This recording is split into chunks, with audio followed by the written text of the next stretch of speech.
gratitude to my teachers and prayers of seeking to be an instrument in sharing some knowledge that has been passed down to the chain of disciplic succession through my teachers. So if you want, you can keep your eyes closed, you can keep it open, you can do whatever you want, you can put your hands together. Om Ajnanatimidandhasya Jnananjanashalakaya Chakshurunmilitam Yena Tasmai Shri Gurave Namaha Yantah Pravesha Mama Vachamimam Prashuptam Sanjeevayatyakila Shaktidhara Swadhamna Anyamscha Hastacharana Shravana Tvagadim Pranannamo Bhagavate Purushaya Tubhyam. Okay, so we shall begin. Again, my apologies for sending very, very late notification for today's class. So we wanted to share with you my meditation for this week. I want to say maybe the last few days. This meditation is this form of Narasimha, the half man and the half lion form. What does this form signify? What is this all about? What is the story behind it? And how do we make sense of it? And how is it applicable to our lives? There you are, Radha. I thought you must be getting into some trouble, so I had to have Brittany check up on you. I wondered if you had her text me. No, I was just finishing some things up. I'm happy to be here. So, I was just sharing with everyone that this meditation of the half man and the half lion form is a very deep, complex meditation. So I want to share with you what is going on inside of me, and it'll start with me telling you the story first so that you understand what is this form. So the story is like this. It's in one of these ancient wisdom texts called the Srimad Bhagavad Puran, also known as the Srimad Bhagavatam. Has 12 cantos, and it's an incredible, incredible yoga text for those of you who want to check it out. So there you'll find this story of this young prince, and his name is Prahlad. And while he was in his mother's womb, who was actually getting kidnapped by some higher beings, and she was helplessly being carried away, then this great saint, I'm missing Narada, Keshu, you may have to check up on him because I use his name every class. So this great saint, sage, who has this incredible powers of interplanetary visitation rights, where he can just go wherever he wants. And he's always looking to find people that he can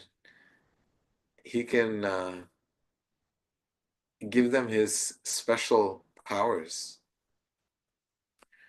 So this Narada intercepted the demigods from kidnapping this queen and convinced them that, hey, leave her alone and let me take care of her.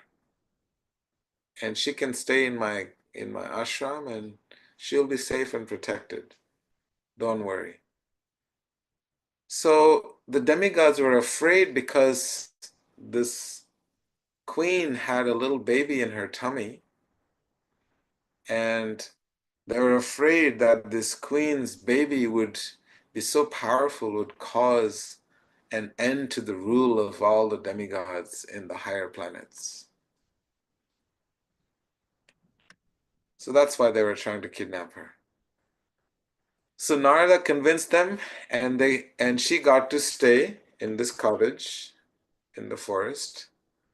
And while she stayed there, Narada made sure that every single day, for hours on end, he would actually tell her stories. And it's such a beautiful practice, you may know, that when someone is carrying a beautiful child in their body, the the chemicals in the body starts to go all over the place, and sometimes they're very loving, and sometimes they can be a little not so happy. It's very uh, inconvenient for someone to carry another person inside of their body. So in order to soothe that discomfort, Narada would tell her stories of various parts of divine activities. So in this instance, Narada told her the whole Srimad Bhagavad Puran because it is just beautiful stories and deep moral and ethical values. So she would just listen and fall asleep, and he would continue to tell her stories to soothe her. What was happening was the baby in the womb was 5 years old, 5 months old, and the baby could hear everything. So this baby started to uh, learn and absorb all this information that this great sage was passing down. So now fast forward, okay? Fast forward.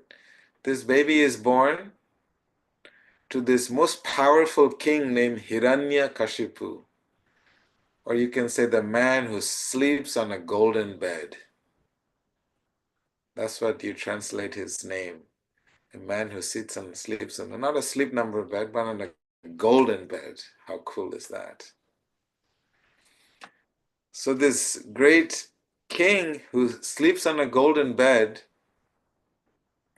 he really wanted his son to be the most powerful and the most powerful demon that would conquer the whole universe, 14 planetary systems, and just dominate with power. That was the father's ambition. But this little boy, he was just 5 years old, and he was sent to a school, a private school with private teachers. It was the best teachers in the whole world, so that he could become the best demon.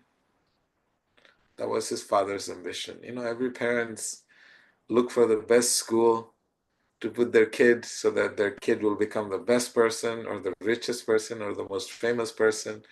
Whatever the ambitions are, we all have them. So he had his, and he did his best. Best teachers available, best school, private school. But this little boy, he was remembering all the teachings while he was in his mother's womb. And he was noticing that his teachers were teaching him things that were contradictory to what he had learned when he was in the womb. But anyway, he started to learn what his teachers were teaching, trying to be a good student.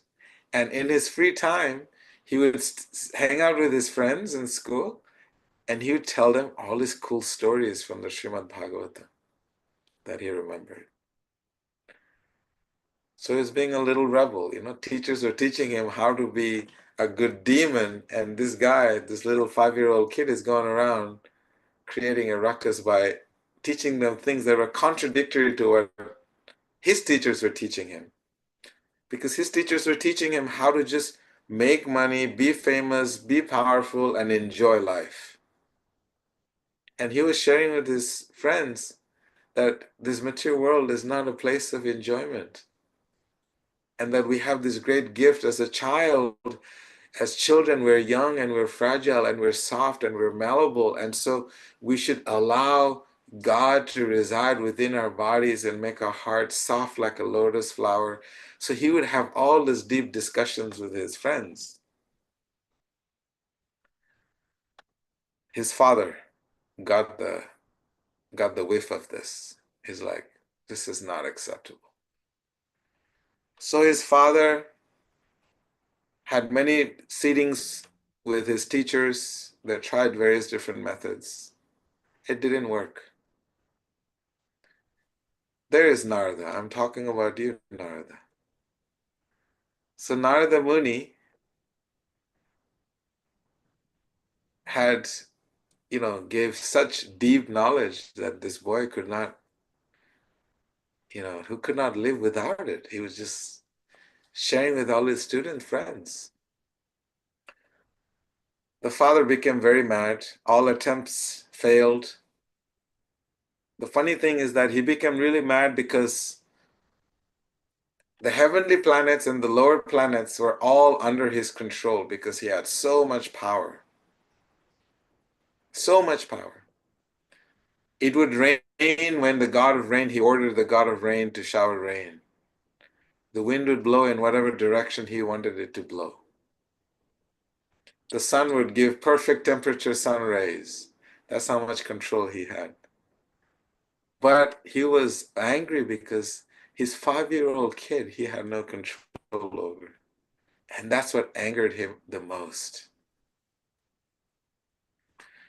So out of anger and rage, what happens? Krodhat bhavati sammoha, sammoha smriti brahma. As we study in the Gita, that when anger arises, from anger, delusion of memory. When memory is bewildered, intelligence is lost. When intelligence is lost, it's just nothing but chaos. So what he wanted to do was he wanted to make sure to teach his son a lesson. He wanted to punish his son. And all his punishments didn't work either. So then he finally wanted to make sure that his son was eliminated because he felt that his son was a threat. So he tried 15 different ways to kill his son, such as feeding the son poison. Second, he tried was to throw his son in a well filled with most poisonous snakes. Those are like interesting torture systems, how they would kill people those days, throw them in a pit full of cobras and have them beaten to death, feed them to the wild lions, put them in a bonfire, and and also have them trampled by wild elephants. So these are some of the modalities they had those days. And he deployed all of them to kill his own child. Imagine this, how insane he became when he lost control. Symptoms of when you lose control. All rational part of your existence is completely diminished. That you're ready to kill your own child through every possible way. So what happens? This 5-year-old Prahlad, this whole time, his father is making attempts to kill him. And what is he thinking? He's actually smiling through this whole process. He's thinking, my father has a funny sense of humor. He's doing this and that. He's actually smiling through this whole process while his father is trying to destroy him and have him killed. Because this boy's consciousness was so deeply transformed by his teacher that everything in this world seems like a joke. It's a play. He's seeing it as a little sport, like a child. Children don't understand that complex material mindsets. So he's just thinking that his father has a very interesting way of playing games with a 5-year-old child. but his consciousness is so evolved and he's so deeply connected to the divine that he's protected. And he's not feeling any heat or any animosity or any angst, any inconvenience through any of this. So this is who Prahlad is, a 5-year-old kid whose consciousness was so deeply transformed by his teacher. So I'm going to fast forward the story because this is a long story with a lot of beautiful details that you will have to read. So his father gets really mad with him because he tried every possible way to have his son killed and nothing seems to work. So he starts to doubt himself that maybe his son has some powers that he doesn't know about and he wants to deal with it himself. So he asks his son, my dear son, what is the source of your power? He said, my dear father, the source of my power is the same source of your power. And his father can't hack this kind of deep spiritual discussion with a 5-year-old child. You know, imagine your 5-year-old child starts giving you logical arguments. And this is a side note that we should keep in mind. Sometimes we think our children don't understand. And we just tell them, just be quiet and listen. There you go. Prema understands more than you think, Radha. So you have to be careful because she may understand more. So Prahlad Maharaj is having this deep discussion with his father, and his father has it. This is too much. So he sarcastically asks his 5-year-old son, you talk about your God. Is your God in the sky? She said, yes. Is your God on the earth? Prahlad said, yes, my dear father. Is he in this room? Prahlad said, yes. And Hiranyakashipu finally says, the man who sleeps on a golden bed says, Prahlad, is your God in this pillar? Imagine, he sarcastically asks a 5-year-old, is your God in this pillar?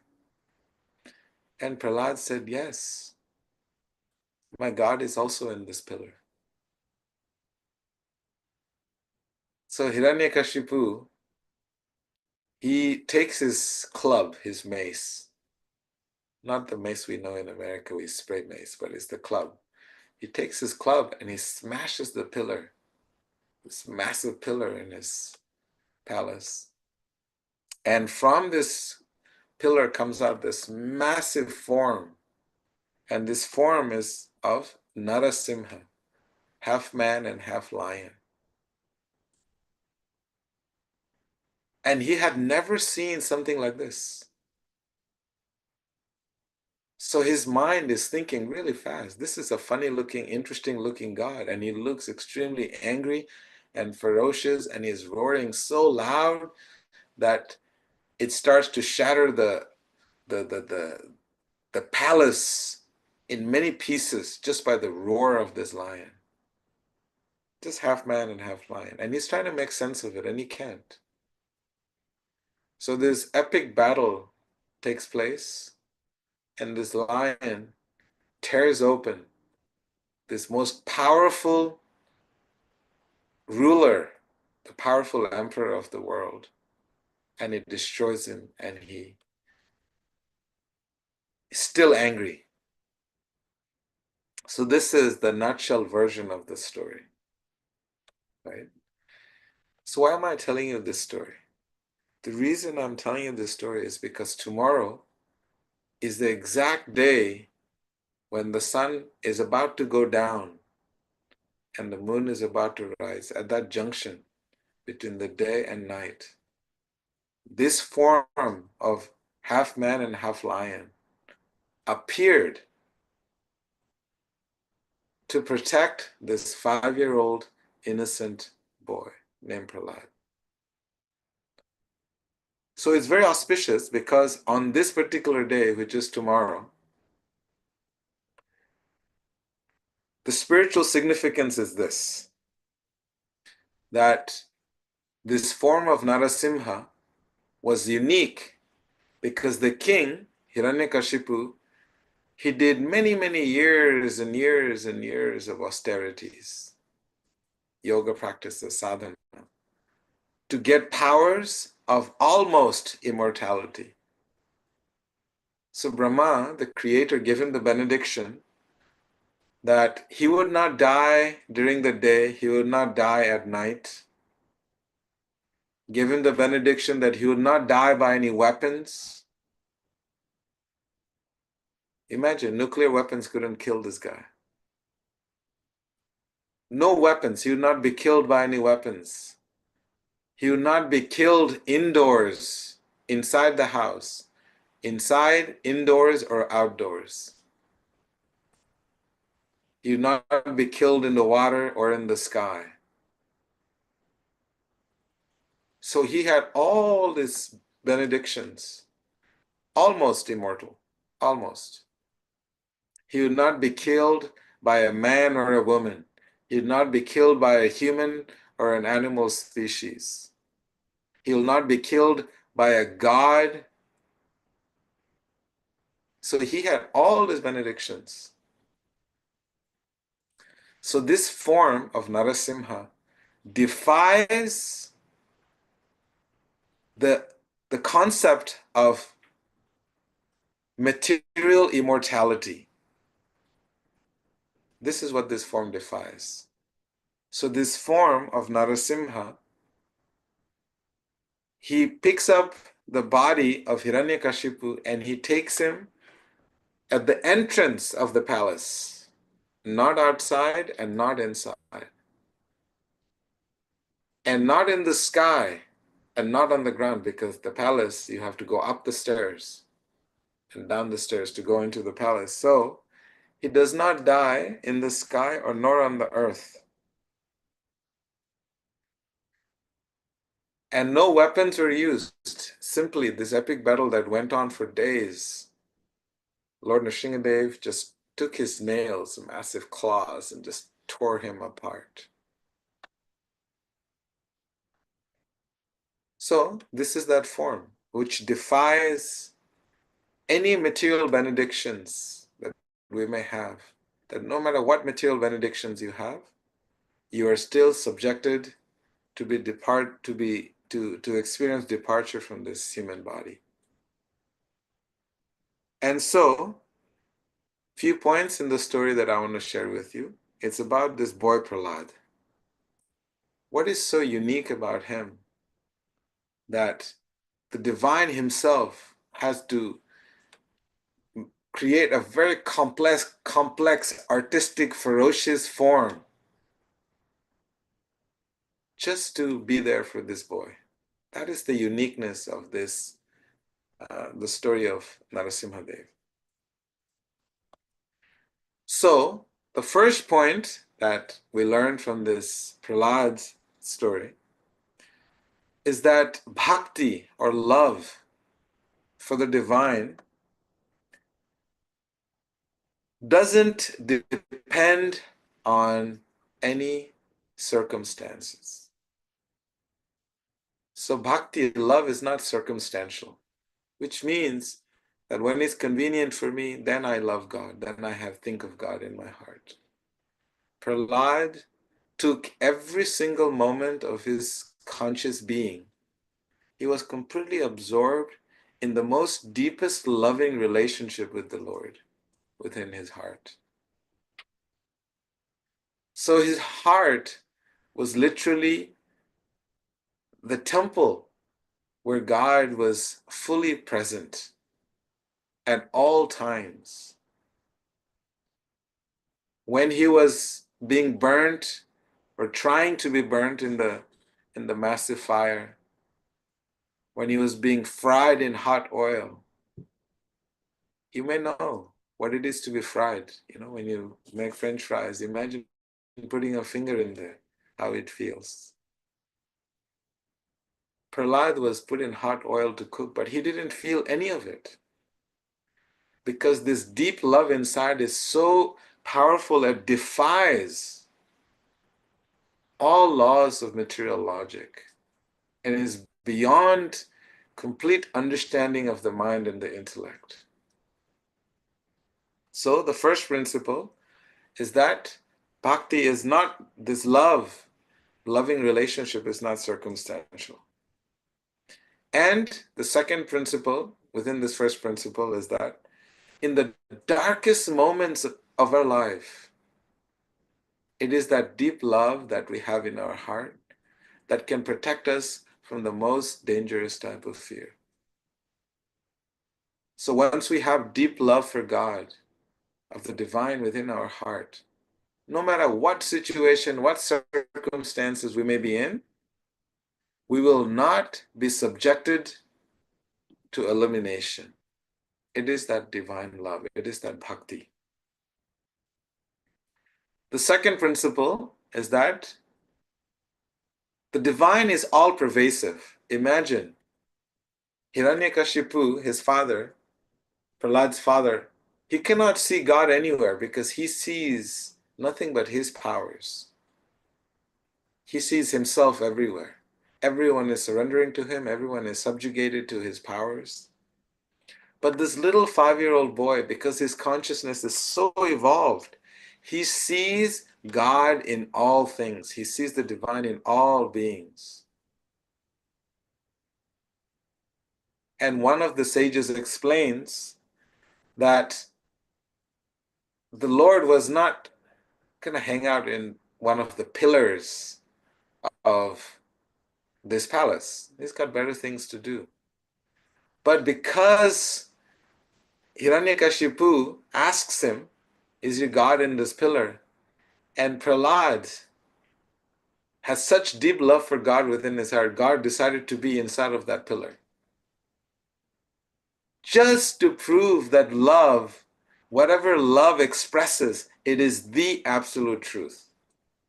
So bhakti, expression of bhakti in its complete form, it is absolute.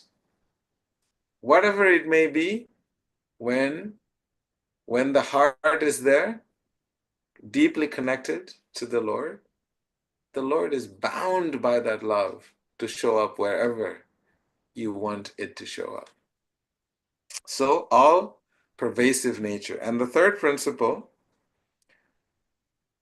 is that when Hiranyakashipu, after this epic fight for days, his body is completely torn apart with the claws of Narasimhadev and is laying lifeless, bloodied guts everywhere.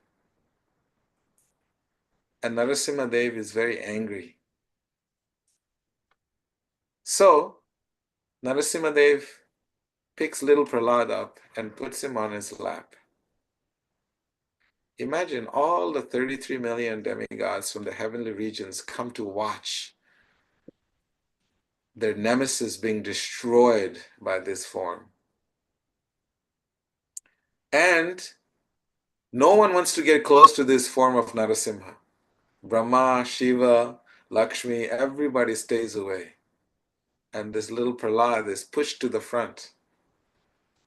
And Narasimhadev picks this little boy up and puts him on his lap and starts licking him with completely bloodied hands, with big claws, caressing this little boy's head and licking him in this form. Has anyone seen a ferocious lion face to face? Just imagine an angry lion licking this 5-year-old child. Just visualize that for a minute. No one wants to get in front of a lion. But this 5-year-old boy, fearless, he is picked up, and Narasimhadev is licking this boy like a mother, deeply in love with their little baby, just like Radha Priti and Prema, inseparable. So Nrsingadev asks, my dear Prahlad, my dear beautiful child, please tell me, what is it that you wish? Every children has wishes, they have desires. We all have desires. But this 5-year-old desired, he says, my dear Lord, please bless me bless my father. He was such a not nice person. He has caused so much suffering and misery on the whole world. Please bless him. That please forgive him for all his mistakes. And please give him liberation. And this is 5-year-old boy. Imagine your father wants to kill you in every possible way. Your father hates your guts. Your father used every resource in his arsenal to have you killed and destroyed. And as a 5-year-old child, you're begging for the mercy of that person. What is the consciousness here? The consciousness is that someone who is so elevated to the transcendental platform of divine consciousness, he is seeing not just the Lord in the pillars and up in the sky on the earth, he is also seeing the Lord was dancing in the heart of his Father. He was seeing God in the body of his Father. And that person who wanted him dead, he still wants compassion and mercy for his Father. This is the heart of bhakti. This is what a bhakti heart is. That you pray for those that want to have you destroyed, that you still love them, that you still see God, you still see love within their hearts. Okay, the fourth lesson from this story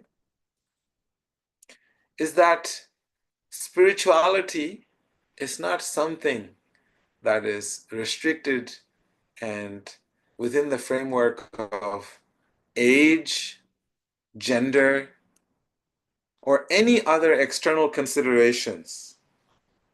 Because Prahlad was only 5 years old.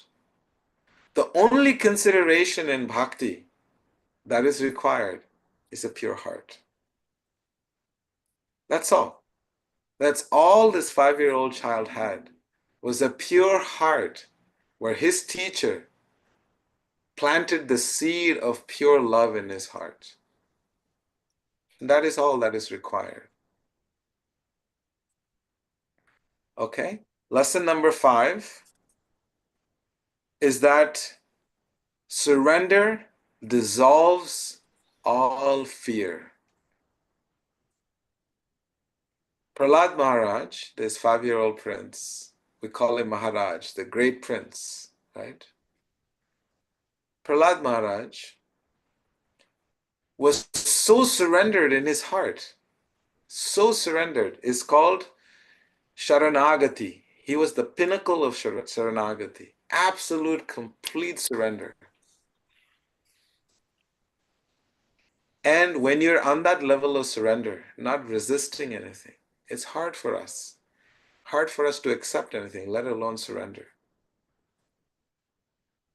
When you surrender everything, then there is no fear.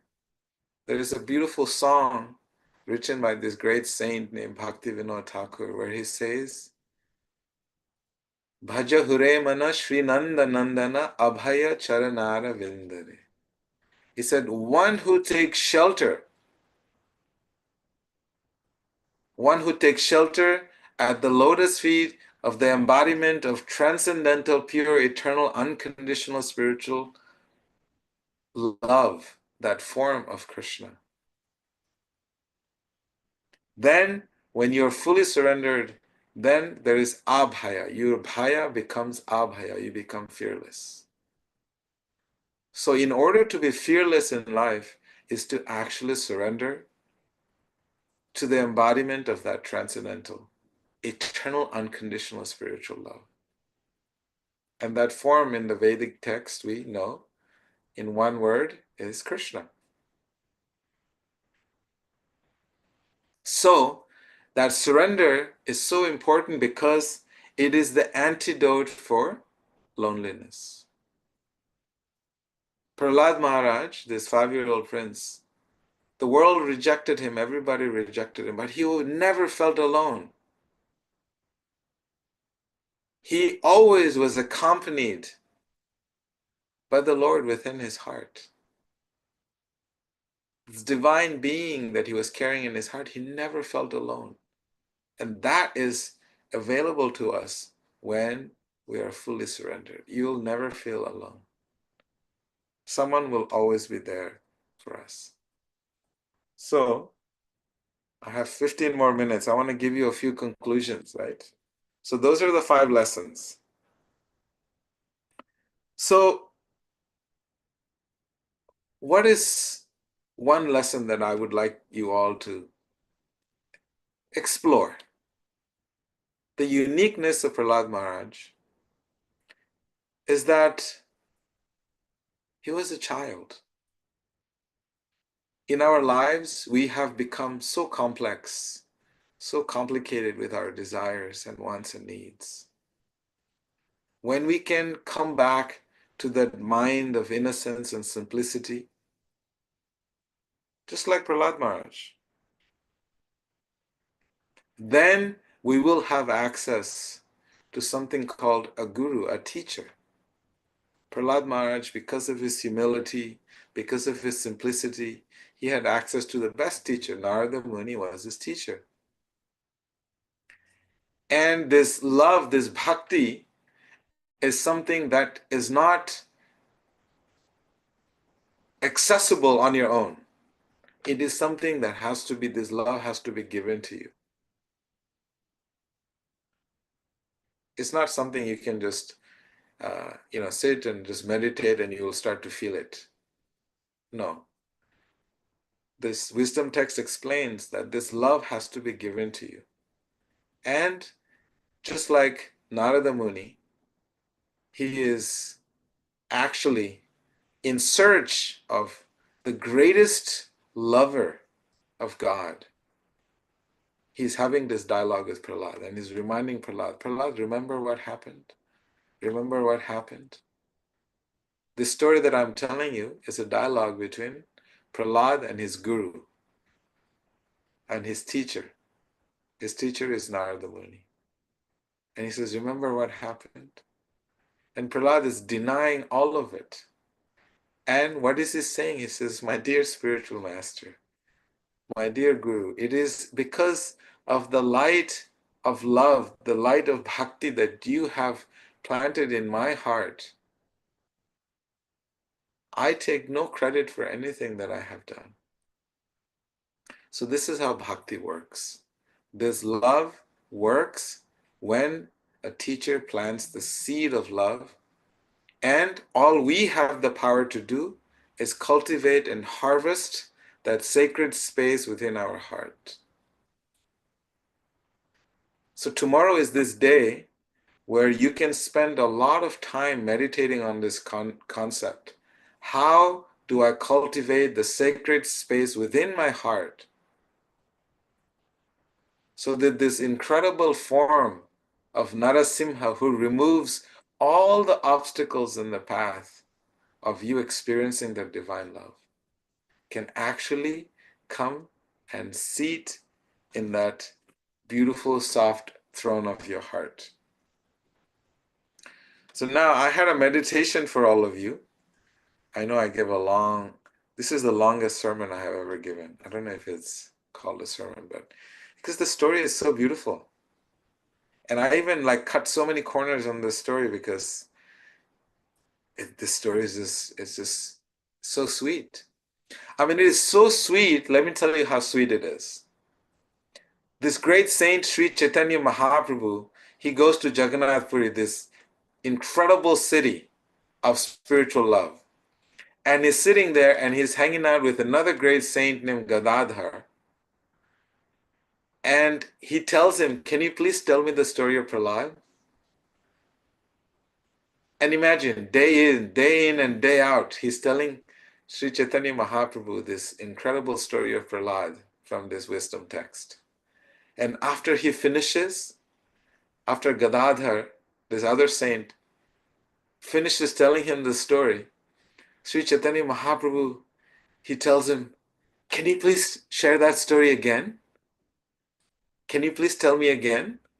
And then he tells him the whole story again. And after he listens to the story and he says, can you please tell me again? So this story is being told again and again and again by this great saint Gadadhar to this other great saint Sri Chaitanya Mahaprabhu.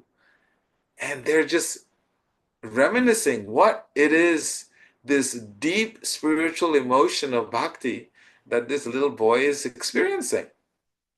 And they were also feeling that deep emotion. Okay, so now I'm going to lead you through a meditation. Are you all ready? So I want you to be seated. Please close your eyes. As long as you're comfortable, okay? Be comfortable. Be comfortable. Close your eyes. I'm going to take you just maybe like less than 10 minutes.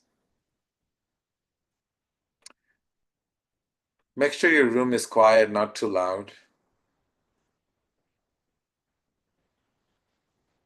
Now that you have heard the story, okay? Wherever you are, in a quiet room, or maybe in a storm of emotions,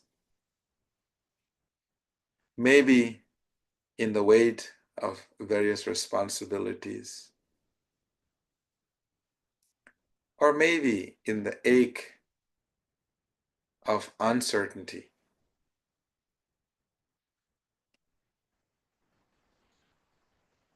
Please pause.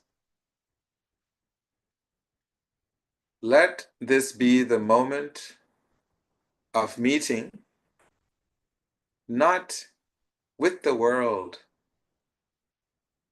but with Him,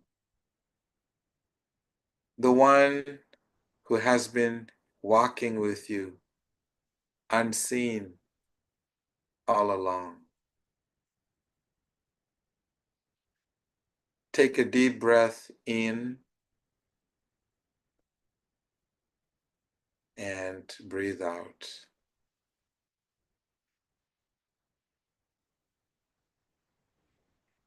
Life can feel like Hiranyakashipu's court, loud, controlling, threatening your peace. Deadlines roar, family wounds claw, the past hisses, and the future looms with unknowns.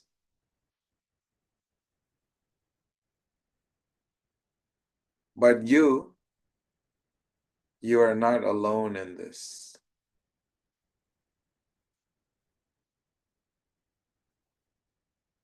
There is one who dwells in the cave of your heart, not gentle in form, but fierce in love. He is Nara Simha, the lion form of the divine love, who does not sit in temples alone, but he is seated in the throne of the lotus of your heart.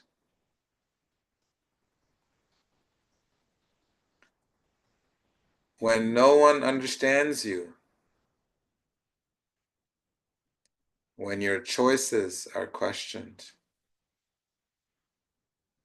when your faith is mocked, when the voices around you feel louder than your own truth,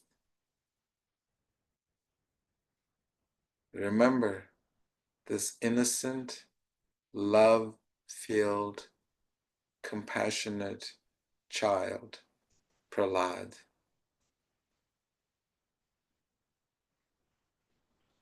He too stood alone, but he was never lonely.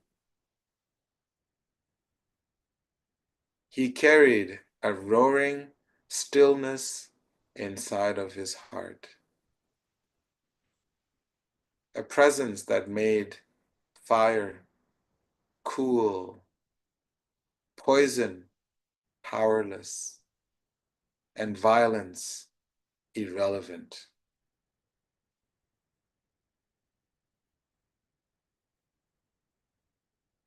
So now, please bring your fear to the altar of your heart.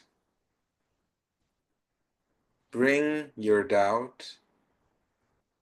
Bring the ache you haven't spoken of in your life.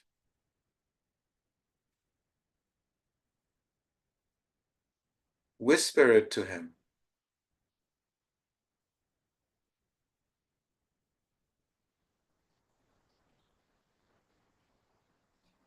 I surrender, not because I am weak, but because I am ready to be held.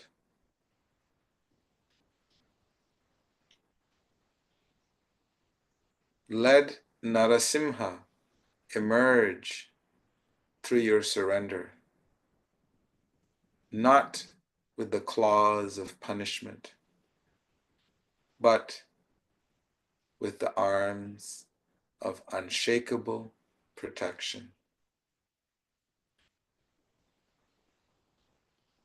He does not promise you won't face the storm, but he promises the storm will never take you.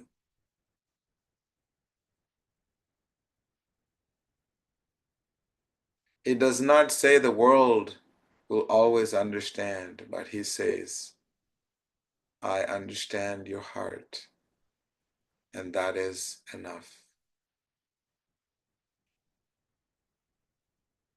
He may not remove your burdens right away, but he becomes your spine, your shield, and your strength. You do not have to roar back to the world. You just have to listen for the roar within, the one that reminds you who you are and whose you are. You are his, and that's why no one can truly harm you. Not fear, not failure, not even yourself. So today, in your meetings, in your worries, in your small victories and secret struggles, walk with him in your chest. Let Narasimha be the rhythm of your heart. And when the world asks, where is your God now? Smile gently and say, I am here. Om Narasimhaya Namaha. You're not far away. You are my protection, my courage, my breath. You are the lion within me.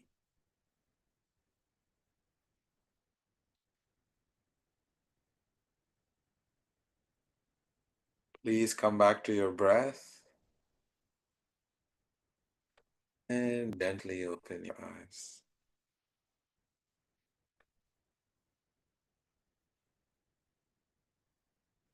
Okay, this is it. So now I just will share with you one last bit of information. And when you see this Narasimha form, you will see there is many different forms of Narasimha. And one of the form, if you go to a place called Melkote in southern India, there is a temple of Yoga Narasimha. Narasimha Dev is actually sitting in a yoga pose because as a mother, he wanted to make sure that his beautiful little child Prahlad could calm down and peaceful, just like Radha will talk to Prema and do shh and breathe with this little baby. Many mothers do that. Lord Narasimha Dev actually taught Prahlad Maharaj how to be calm and peaceful. And that's why he taught him how to do yoga. And you will see there is a form of Narasimha Dev, it's called Yoga Narasimha.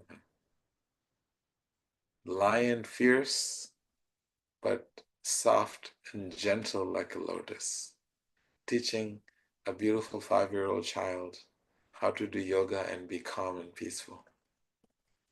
Okay, so thank you. Any reflections? Oh, we are out of time. Okay, so that was our meditation for this week. I request you to please take this great opportunity tomorrow during Sandhya in the evening. Is it called dusk or dawn? It's dawn, right? Dusk. Dusk. Okay. So during dusk, it is that exact moment where he appears. In Atlanta, I'll be doing a massive fire ceremony.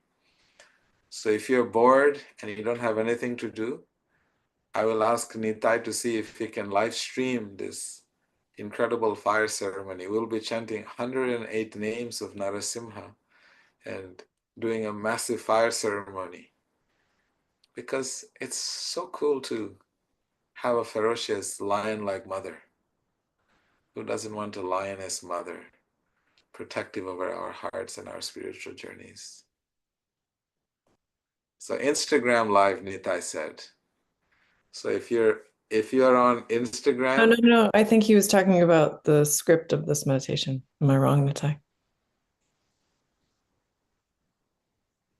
Yeah, YouTube, we can. so anyway, you YouTube. can I know many people from around the world would want to know what we're doing. So I want to teach you how to celebrate this day. So if you follow us, we'll live stream the Narasimha Yagya. You'll hear more stories of Narasimha and different key aspects of how he plays such a pivotal role in our day-to-day lives. Okay. Any announcements before we leave? Is the YouTube Veda the Monk? I think it is, right? Nita, where do you want to live stream it? Everyone can join the Narasimha Yagya. Yeah. When does it start? When does it start, Veda Prabhu? Oh, good question. It actually starts tomorrow, not today. Yeah, I know. What Yeah, time? it'll start at 4:30 Okay. Eastern Standard Time. Shiva's asking if you can bring an offering if you're in Atlanta. If you are in Atlanta, you have to join us because it's just going to be a blast. Imagine sitting in front of this massive fire.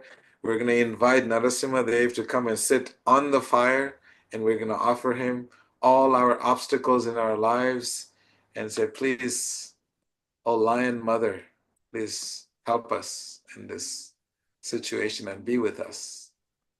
So yes, bring flowers and fruits, Shiva. The more flowers and the more fruits, the merrier. Any other announcements before we leave? Nitai's asking me to make announcements. I'm not quite sure about what besides the New York retreat, which early bird did end, but we have a few spots left, so please join us. Nita made a really nice video. Has anyone seen it? It was very good. Did anyone see it? Oops. It's Nita at his best. You have to watch it somewhere. He sent it to me, so I have seen it. It is in the chittacleanse.com mailing list that we send every week. But there's yeah, It's the YouTube too that I just put in the video Okay. or in the chat. Any other announcements, Radha? Yeah, we also have the retreat in New Vrindavan, Veda. You and I, Veda and I will be in New Vrindavan September 5th through the 7th. If and to register for that, is it on your link tree? It's on my link tree. I can probably put a link in the chat here if I can figure this out. So there's a lot of cool things happening. And those of you who are wanting to come to India with me, the immersion one is almost full. Full means 25 people. And the beginners one, we still have several spaces. I think there's still 10 spots left. So I recommend that you hold your spot before you lose your spot for 2025. Then you have to wait for 2026. Okay, any other announcements? Then we're good. So Keshav, you should meet with Suniti because she's hosting this incredible kirtan festival in her house. Nirvana had called me and told me all about it. Nirvana called you? Yeah. Oh, okay. When is it? Yeah, wonderful. Next Saturday, if anybody's in Connecticut, you're welcome to come join us. I'll send you the flyer, Veda, and you can share with those who are nearby. Yes. Yeah. Yes. They have a beautiful home, according to Nirvana, who turns into a temple. Just like Britney's house turned into a temple, Radha's house turned into a temple, Narda's house room turned into a temple. Keshav is hers. Is Durga Devi here? She's missing today. Her house turned into a temple. So Sunita's house is like this beautiful temple. And I was told that she hosts up to 50 people in her house. That's what Durga Devi told me. 50 people in her house. Yes, we've had 50. Some monks from India came and brought college students from Boston and New York, and for a camping retreat. Actually, they're coming again on Memorial Day weekends. Maybe not 50, but they're coming again, bringing their tents and sleeping bags, and we'll have 30 people coming Memorial Day weekend. Yeah. See, the temple can fit. I was told it's a 4,000 square feet temple. Yes, about that. Yeah. So 7,000. The 7,000. house is 7,000. Yes, we have bedrooms. We have almost 6 acres of parks essentially in the yard, and now is the perfect time. The flowers are about to bloom and the leaves are back. It's a beautiful time to be here. Yeah. So check out the kirtan and have a blast. Okay, beautiful souls. Thank you all so much. So nice to be with all of you. And my apologies again for last minute reminders, and we'll see you next Saturday. Namaste, Thank you everyone. so much. Namaste.